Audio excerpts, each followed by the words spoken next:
Alrighty, welcome back to Odalin's The Dungeons of Doom. I just finished filming the second part of the playthrough. It's a really exciting finale to the thing. Made it to the sanctuary fire, just a little bit to spare, which is all you need. And I decided it'd be really helpful to answer some specific questions people have asked, to walk through every tray as I put it back in the box. So I've completely emptied the box. We're going to snap through them pretty quickly. If you have questions, please feel free to ask in the comments.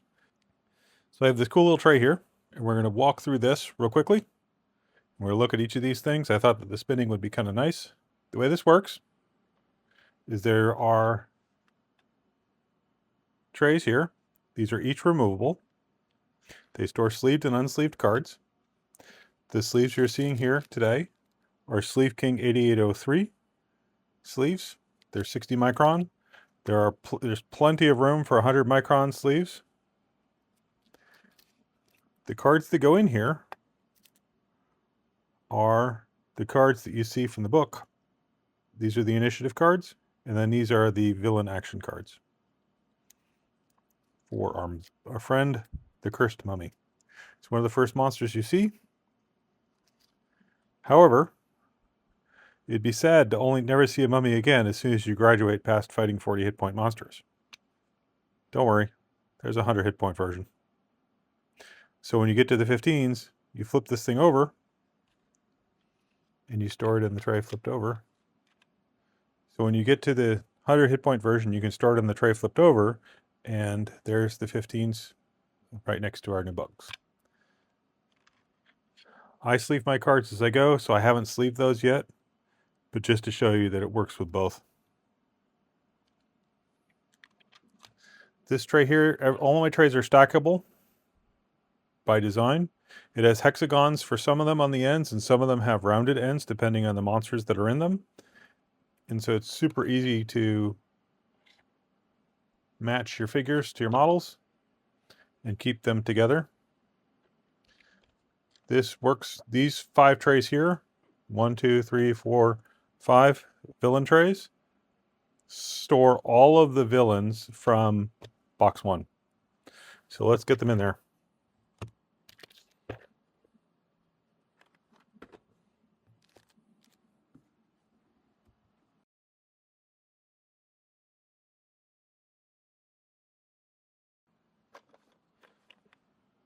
Here are some more guys. Some of these have 3 sets of initiative cards. Our friends the snakes get 4. That might have been a small spoiler. One of the challenges you have with this game is where do you put cards from mystery boxes? That happened to have been a mystery box card. Some of my you have the choice to put it either back in the mystery box unsleeved, because you can only fit unsleeved cards in there. They're very tight and very small. There are spaces like that elsewhere in the insert. You just saw one. These empty might be an example of what one of those spaces might look like. There's other spaces we'll show you later, depending on the size of the card. Off we go. So we have all of our villains instantly stored, instantly available, very easy to access because they're all in alphanumeric order. Next, we're going to put our demons in the box. We're going to move this back off camera. These happen to be the 2 demons that I'm playing with, because I'm two-handed soloing. And we have a nice tray to put them in. So we just drop them in. And now we have demons nicely stored. The Act 2 box also has a box of demons. All of the large demons, there are 8 of them. There's a 9th demon that I'll show you where that is. He's in a different box in the Act 2 box. But these trays are identical. If you notice, there's a spot here. Remember I was talking about places you can store cards you might find later. To store, it's a little hard to see there. Let me pull one out. You can store demon cards for demons you're not currently using. Those are the large cards. I'll show you where the other cards go when we get to that point. So we're back in the box. This nice little wire mesh, it's got a little flex to it. That's intentional. My goal is to keep the weight down and keep the PLA usage down. It sits in the box, all nice and protected on all four sides. Okay, let's do some terrain next. We have a doors and altars box. Back out of the way. Stores doors and altars. These guys here. Very easy to get back out. Nice and stackable. So we have 3 different sets of cards. We have equipment cards. We have consumable cards. And then we have cards for additional monster moves and elite enemies. They stack in a stack. I keep them stacked on the table. One thing to notice here is there's a little bit of a piece of plastic sticking out there. That's actually a little divider. And what I do, I'm partway through playing the game. These cards here are cards that I have found while playing the game. And I stick them there face up, toss the divider in between, and now I have a place to store my stash, because that stash can get quite large.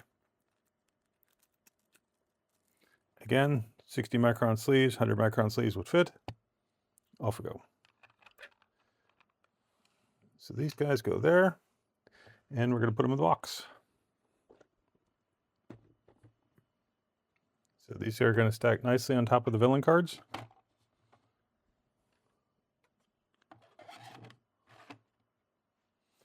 Next we have a terrain box.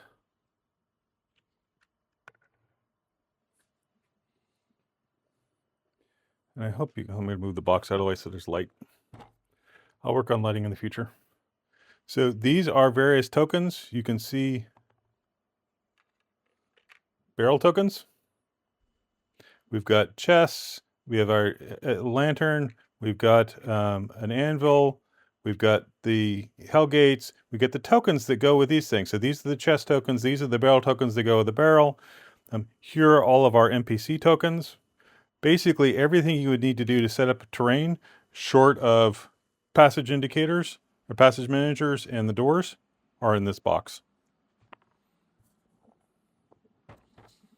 And they are the same size as the villain trays, so they stack right up on top of the villain trays.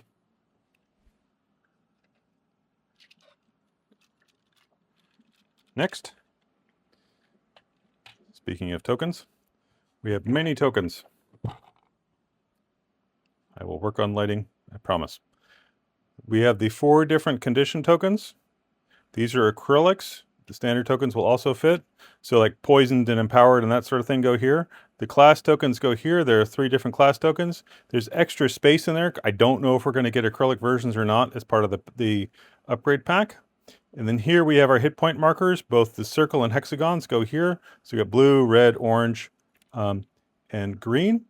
There's an extra spot for purple, because I do believe you're getting a purple one. And then there's gray for the monsters. We also have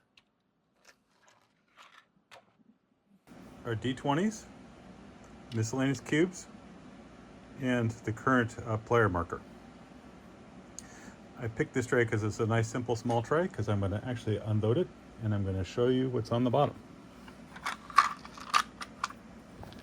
Because we don't waste any part of the box. We put it all to work. Everything is labeled. So what you can see here is it says what goes in which spot. So D20 dice, cubes, current turn token. Upper here, it's a little hard to see in the video. It says V7. Every tray is labeled by what version it is. I make a lot of changes over time based on player feedback, so I track every version of every single tray. So that way you know as tray changes come along and design changes come along that you want, you can choose to upgrade and print them or not. There is a Battleship indicator here. This says B1. This tells me where this tray goes. So every tray is labeled by exactly what goes in it, what version it is, and where it goes in the box.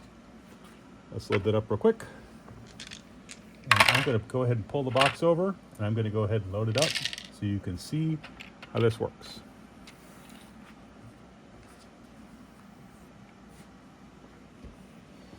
Here's our box. It's really easy to visualize. A, B, C, 1, 2, 3. If you've played Battleship, you can load this insert. This goes in A1. This, as you recall, said B1 on the bottom, goes right there. So that's B column, row 1. Ta-da!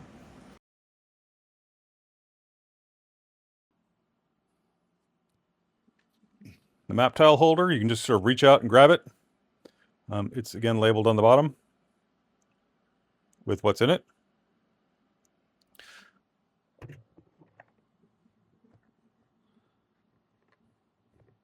Now, some of these are too tall. We're going to take out this set of tokens, this set of tiles. Now, everybody fits. Let me put these in here.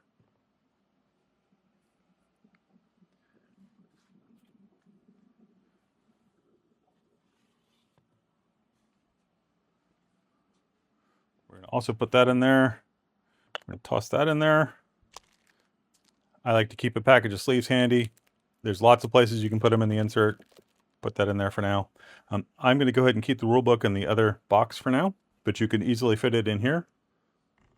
I put the spiral bound part of the rules into the corner here.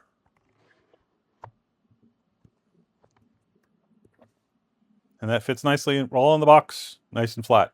Perfect for accessibility and setting up again, with our goal of misplacing the lid so we can't ever find it ever again.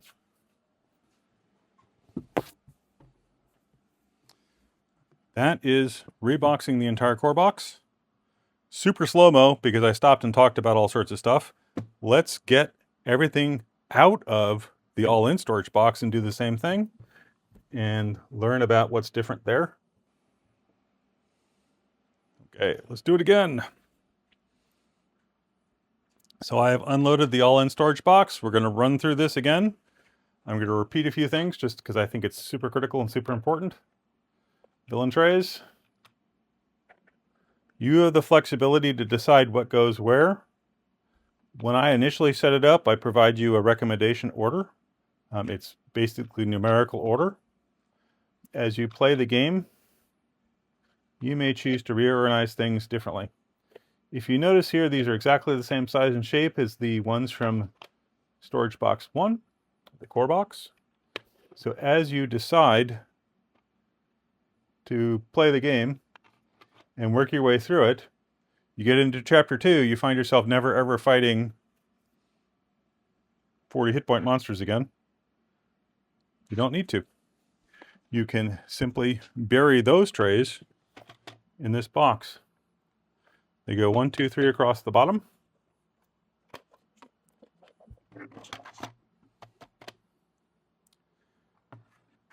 Let's look at the mini tray box.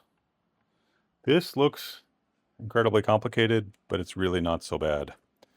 There are a large number of miniatures and cards that you don't use if you're not playing with those heroes. So there are many heroes in here that are mixed in. Whole big huge stacks of them. There are 3 mini bosses in here. There's the Manticore, there's the Djinn. I forget who that is. I haven't encountered him yet. And there's one of the small demons is in there too. There's one demon with a small base who is right there. So all of them store there nicely. If you need them, slide them in and out.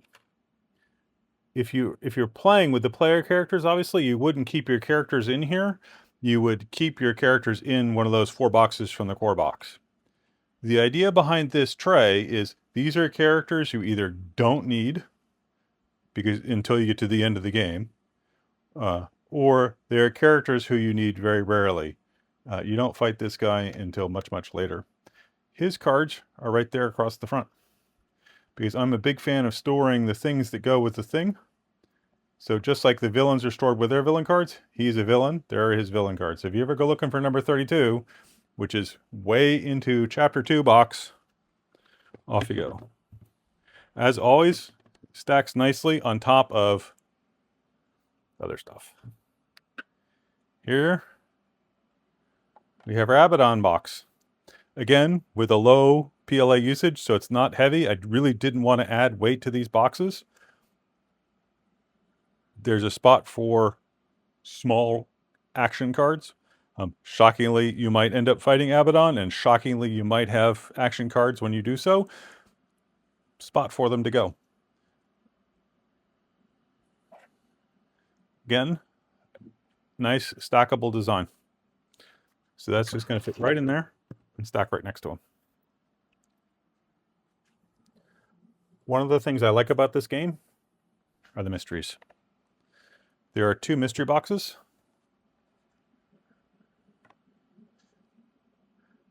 This is the mystery box, obviously, from the first chapter. This is the mystery box from the second chapter.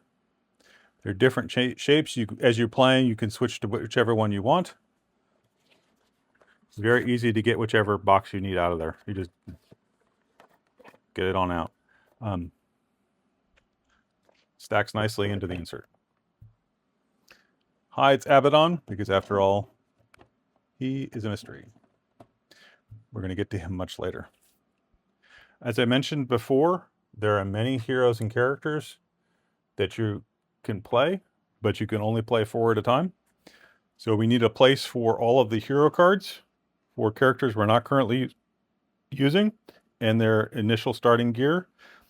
These are the acrylic tokens that come with the ones that I'm not using.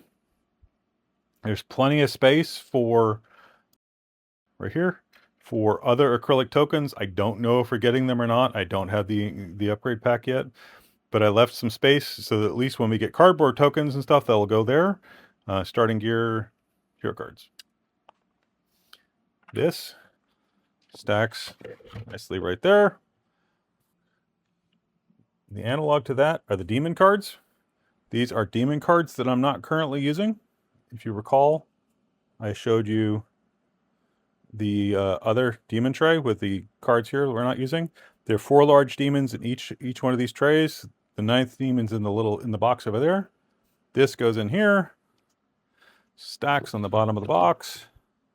This stacks on top of it. Interestingly, the all-in storage box is just a wee bit taller than the core box. We have more hero cards. Whoops, let's do equipment first. This is going to be the most controversial part of this insert. There are a large number of equipment cards in the game. One of the things that attracts me to this game, and the reasons why I backed it, is just how much fun the loot is. The loot is based on each individual chapter. So what you're seeing here are level 2 loot cards. If you notice, they're not sleeved. For space reasons right now, and I'm trying to think of ways to improve this, and I've got answers for some of it, but not all of it. Equipment cards for chapters you're not currently using are stored unsleeved. The advantage of this approach is this saves an enormous amount of space, because if I stored that many cards sleeved, it would basically double the amount of space needed, especially if I want to try and support 100 micron sleeves. This allows me to store them in a nice little flat card chute that keeps them completely safe and protected. And when you get to this point, which is once every 20-ish hours of gameplay, you would stop and sleeve these cards and unsleeve the chapter that you just finished and put them in here because you don't need them anymore.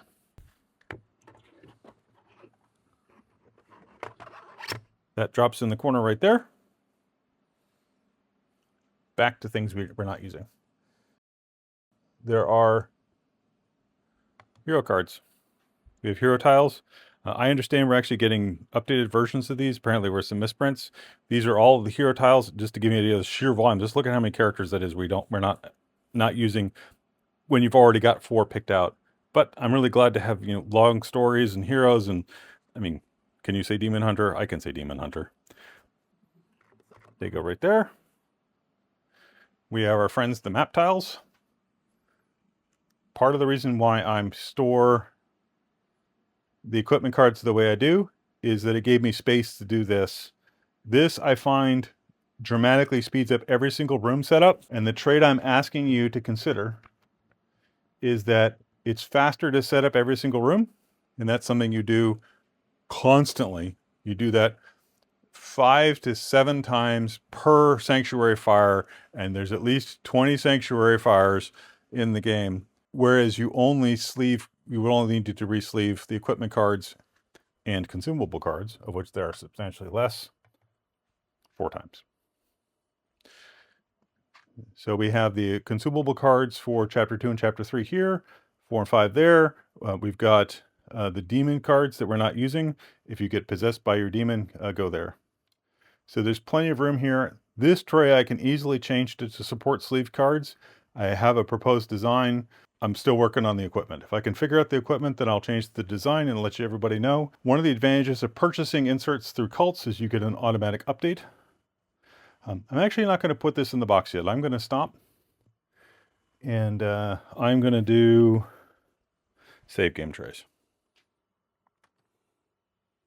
This is a save game tray. One of the things that you do constantly with this game is gear up and change what your stats are. If you notice, there are 6 stat tokens, 3 on the top, 3 on the bottom. You've got your cubes, they're constantly moving in position and everything else. But the way this system works is all of your characters can be stored in these stackable trays. So you can just put the whole stack back in the box. Before I show you putting it all back in the box, I'm going to show you unpacking the whole character, packing the whole character back up, and I'm also going to show you what it's like to upgrade stats. So this is a pretty typical setup for how I lay out my cards. Sometimes I flip them back and forth. This is pretty typical. Obviously, the initiative cards get shuffled into with other decks, and the hit point tracker goes in the hit point tracker, this thing. I happen to have a special card here. I'm sorry, some of this stuff might be spoilers. I apologize. I have action tokens here, which are laser etched. I've designed them because the game inadvertently didn't come with them. We are getting those in the update pack. These are mine. They're available on Etsy now. Laser etched, really nice, really wonderful, fun to play with. The challenge you have is if I were to change out, say, this piece of gear here, I would need to adjust 3 different stat values. Those stat values are these guys here, and they affect things like which cards get flipped. So you have upgraded cards in your hand, how many hit points you have. When you roll a d20 for a test, they affect that sort of thing. They're incredibly consequential. So I pulled the villain tray back out of the box, and I'm going to show you what I do with this. This is going to look a little strange. Bear with me for a second. I'm going to take this, and because there's a tray underneath, I can move. You see all those stat tokens? They're not flying anywhere. These are double layered boards. Off they go. What I can do is I can adjust them. If I wanted to change my strength because I changed a piece of gear, this isn't going to come out. It's stuck in there. However, there's this tiny little bit. I can scoot them over just a wee bit. It's not much. It's actually 8 millimeters. I can put that back over there just so I don't lose it. And now what I can do is I can see that it says 5 and 15 plus, and I can pull it out very easily. Notice how easy that was? I'm pressing down slightly here on the board just to make sure it helps a little bit. And so I can turn this value here from any value to any other value. Let's see, I got an additional one. So now it'll be plus 20. I would slide that back in there. I'll get my extra 5 hit points. And now, when I took my spacer back out and slide this back over, put my spacer back in. Now everything is such that this won't come out. I can pick it up and move it around and stack it with the other boxes. So what I have now is I have a way,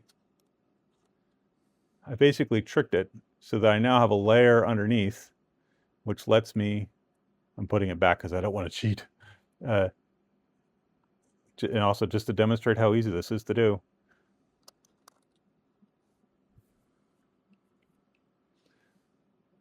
I have the ability to quickly adjust my stats, but I can also make a gigantic stack of these guys.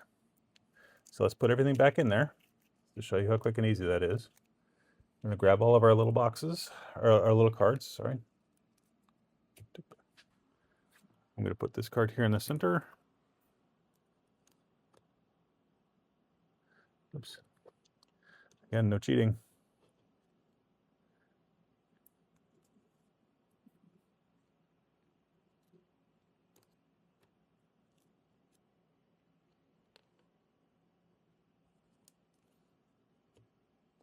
I just make a big pile. It works. There's plenty of room in the insert, specifically designed to make this easy to do.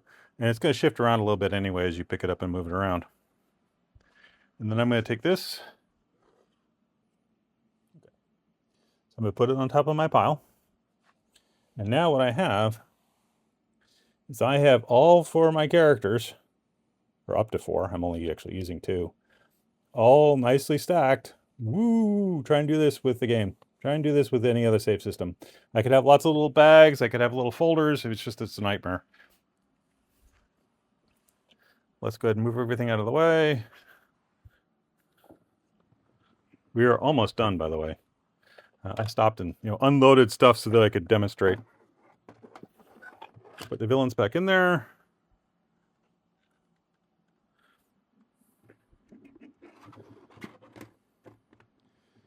I'm gonna put that in there. Put cards in there. These guys just slot right in there. As long as you're a little careful, they go in nicely. That fits right there. Lines up nicely with that. We've got a dice box. Nothing really shocking there. Fits both sets of dice. Goes on top. Stacks nicely. We have an art book, quest tray, and miniature tray. The art book goes in the box. All the way against the side. Goes all the way to the bottom. Again, the spiral goes to the top. We do have the door miniature tray. This has got little hangers for each of the things. Just hang them right on there. There's a little handle on top so that you can fit it in there. We need paper. We've got our rule book, quick reference guide. We've got our city stuff for Act 2, all that other stuff. I haven't gotten that far yet. We also have our dice tray. That works best if you put it underneath the paper. And there's that. We need the lid.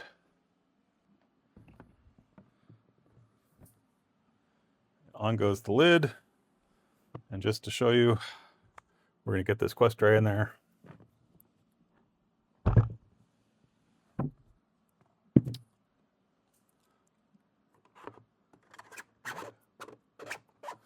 And that goes.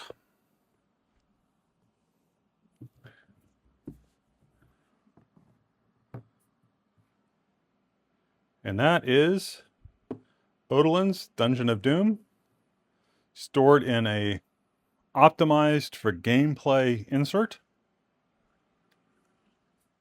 Available on Etsy and Cults. 3D for our European friends. Thank you very much for watching.